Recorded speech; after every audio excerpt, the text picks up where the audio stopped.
Quantum stocks have been super volatile lately, and I'm going to be covering them in this video. We're even in Fort Lauderdale, and I was visiting, I was seeing quantum restaurants, quantum businesses. Quantum is literally everything down here for some reason. And it got me thinking because one of the most talked about companies in quantum right now, which is QBTS, recently moved their operations to Florida. And so we're going to dig in a little bit on what's going on with quantum currently as the market's rallying today. We see 20% gain today on BTQ. QBTS is up as well. That's a company we were just referencing, up 8% today. LAES is up 8%. And Google is also rallying today, up around 4 and 5% gain. Now, we were trading in our live session this morning, actually in our 10K trading challenge, placing some live trades. And we were trading in the data center market and also in Micron technology after a dip buy. If you want to see those live sessions, VIP members get them every day right now, Monday through Friday. It's the first link in the description below. And let's get into the quantum here. So when it comes to the quantum market, you're going to be looking at the top 5 companies most likely around Rigetti, RGTI. You're looking at QBTS, which is a top company. And then you're also looking at IonQ, which is one of the bigger quantum companies as well, which they're up about 7.5% here, very bullish. Now, if we look into some of the other ones that are getting talked about, you definitely have LAES and BTQ, as BTQ is up 20% today, and they recently had a SPAC deal that kind of put them into an IPO type of movement where they spiked and they've been selling off since. And then today, obviously, we're seeing some green. But for the most part, all quantum stocks kind of peaked out earlier in 2025, up around $46 a share for QBTS. It's back down to 14 now. For Rigetti, it peaked out here around $58 a share. It's back down to $13 a share. And then for IonQ, it was a peaking out of $84 a share there, and currently they're back down to about 28. Now, most of them have broken pattern. They crossed below the 200-day moving average, and they faced some bearish momentum. As you could tell, they've been selling off, consistently selling off for the last few months. And as you see the sell-offs kick in, some of them fall near the previous resistance and levels we saw back in 2025 when they peaked out there. And some of them are down after bleeding out for quite some time. We have some new quantum news coming out. So if you were to look at the news today, Google just came out within the last few hours and into yesterday as well that Google warns that quantum attacks could crack Bitcoin in 9 minutes. Google also warns here in a more detailed way that 500,000 qubits could break the Bitcoin encryption. That's what they're saying. And 1 out of 3 Bitcoin wallets are exposed to risk. What happened after this as far as Bitcoin? Well, if you look at BTC, you look at the news, didn't really affect it much. I mean, we saw a little bit of a dip here, maybe into Friday and maybe Tuesday morning here before market open. We did see some dipping, but nothing crazy. Basically consolidating here from left to right and even up about 2%. But Google basically said that they are at a point where quantum has a major potential to crack Bitcoin. Now, what does that mean for the Bitcoin market? Well, while the broader market did see bullish momentum today, you saw all the companies kind of rise. And here's what's going on as far as where the ones that are surging the most right now have a focus. One of them is going to be LAES. Now, this stock has been very, very speculative. It's been selling down. You can see it's right around a support level around $2 a share, and they continue to sell off further. And the reason why we don't cover them is because their technology has been specialized in cybersecurity. But cybersecurity, in my eyes, is very far away from anything that's needed in the quantum market.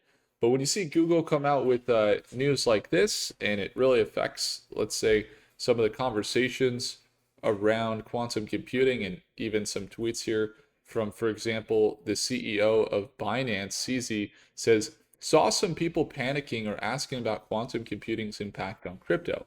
At a high level, all crypto has to do is to upgrade to quantum resistant post-quantum algorithms. So no need to panic. And then he says, in practice, there are some execution things. I'm imagining he's going to say execution requirements here, execution considerations. It's hard to organize upgrades in a decentralized world. There will likely be many debates on which algorithms to use, resulting in some forks, and some dead projects may not upgrade at all and might be a good to cleanse out of those projects anyway. So essentially saying the more malleable projects that are crypto companies that, let's say, have the ability to be semi-centralized in a way that allows them to apply upgrades or manage their security in a way that they can change their security, don't really have a risk. And people who self-custody will have to migrate their coins to new wallets. It says new code may introduce other bugs or security issues in the short term. And he says this brings to the question of Satoshi's Bitcoins. If those coins move, then it means he or she is still around, which is interesting to know. If they don't move in a certain period of time, it might be better to lock or effectively burn those addresses so that they don't go to the first hacker who cracks it. There's also difficulty of identifying all of his addresses and not to confuse with some old hodlers. Anyway, it's a different topic. But it says fundamentally, it's always easier to encrypt than decrypt. More computing power is always good, but crypto will stay post-quantum. And I agree. I mean, look, even if you have quantum, it's not like you just tell the quantum computer to do something and then it's just going to know. You have to pair it with AI. You have to pair it with the right technologies. You have to pair it with the different algorithms that it's going to actually consider or try and crack, and all those things. You don't just run a quantum computer and tell it to hack Bitcoin. There's a massive amount of legwork that needs to be done, and it still has to know the right vulnerabilities to go after. And even in that instance, you have certain securities that are essentially infinite loops that can send a quantum computer even on an infinite loop where it won't be able to essentially do anything. So that's kind of the approach from the Binance CEO. I think that's pretty accurate, and I would agree with that take. The other thing to note is that just specifically, you're seeing the cybersecurity plays like LES have a bigger rebound. But even in this big rebound, 11% gain today, you could see that gain. But I mean, if you look at it, it's kind of a hot headline. And overall, if you were to look at the companies, they're still oversold and they're still selling down.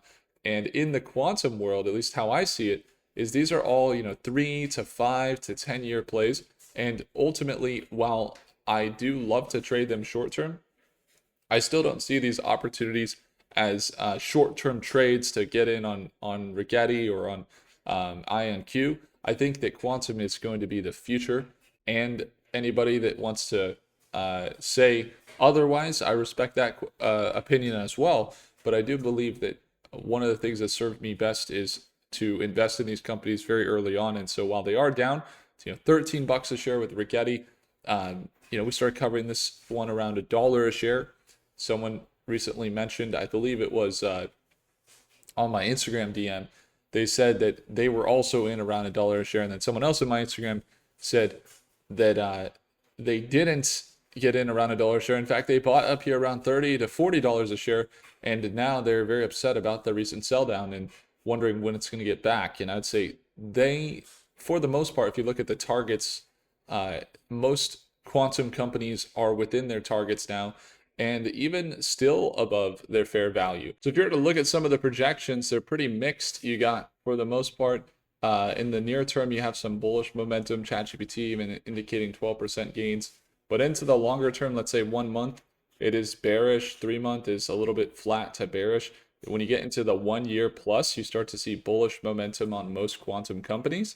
And that's kind of, why you'd probably see BlackRock buying and Vanguard acquiring shares. And we see a lot of Charles Schwab buying shares, a lot of top institutions buying into quantum, but then a lot of them saying, well, hey, this is years away. Why don't we go capitalize on the data center boom while we're waiting for quantum to materialize, or trade oil right now because there's great opportunities because of the Iran war or what have you. So, it really just comes down to, looking at it from a place of allocation in the long term here is something I personally do, and I hold Quantum, and I think that they're going to be an amazing market over the next 5-10 years. But when it comes to the short term and the trades like this, and you see these big spikes at market open, I just oftentimes would urge caution. I wouldn't advise anybody, trade the hype too much. Maybe if we start to see really solid recoveries breaking above the EMAs, like currently most of these are still holding well below the 200-day moving averages, still holding well below the EMAs, the exponential moving averages. And what's key is that while the technology is excellent in its potential, excess potential can cause a lot of excess attention, and excess attention to things that haven't yet reached their potential can also cause disappointment. And so if you're in a position right now where you're really, really excited about the future of quantum, which I'm excited as well, to taper down the time frame to like 1 month, or thinking about the next 3 months, could serve you to be a bad investment or trade compared to looking at the next 3 years, 5 years, 10 years down the road. So hopefully that makes sense.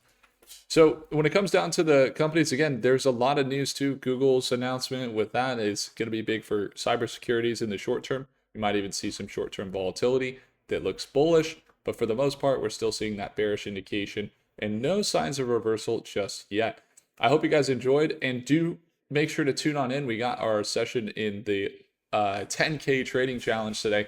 And if you want to be there, it's going to be the first link below to get the full breakdown of how we are trading a 10K account right in front of you this week. If I earned your thumbs up, hit the like button. Do consider subscribing, and I'll see you in the next one. Take care.